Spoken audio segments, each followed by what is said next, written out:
ఈ రోజు వీడియోలో సొరకాయతో పప్పు ఎలా తయారు చేసుకోవాలో చూద్దాం. మొదటిసారి తినే వాళ్ళకైనా సరే ఈ సొరకాయ పప్పు బాగా నచ్చుతుందండి. టేస్ట్ చాలా బాగుంటుంది. దీన్ని మనం రైస్, చపాతీ రెండింటిలోకి తీసుకోవచ్చు. ఇప్పుడు ఈ హెల్దీ అండ్ టేస్టీ సొరకాయ పప్పు ఎలా తయారు చేసుకోవాలో చూద్దాం. Welcome back to our channel Eshani vlogs. అందరు ఎలా ఉన్నారు? బాగున్నారా?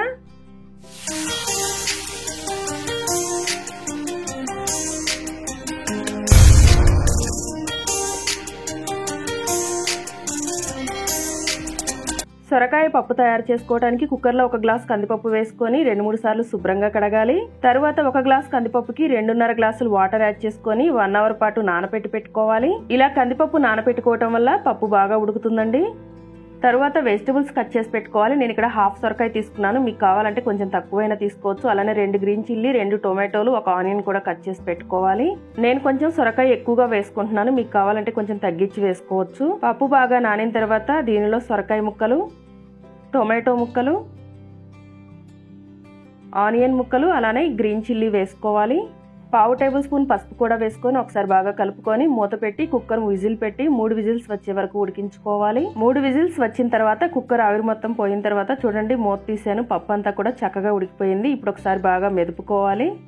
పప్పు ఇలా బాగా మెదుపుకున్న తర్వాత ఒక చిన్న నిమ్మకాయ సైజ్ అంతా చింతపండు రసం వేసుకోవాలి. అలానే టేస్ట్కి సరిపడినంత సాల్ట్, 1.5 టేబుల్ స్పూన్ కారం వేసుకొని ఒకసారి మొత్తం కూడా కలుపుకోవాలి. ఇలా కలుపుకున్న తర్వాత ఒకసారి సాల్ట్ చెక్ చేసుకొని అవసరమైతే కొంచెం వేసుకోవచ్చు. తర్వాత దీనికి పోపు తయారు చేసుకోవాలి. స్టవ్ ఆన్ చేసి ఇంకొక గిన్నె పెట్టుకొని 1.5 టేబుల్ స్పూన్ ఆయిల్ వేసుకోవాలి.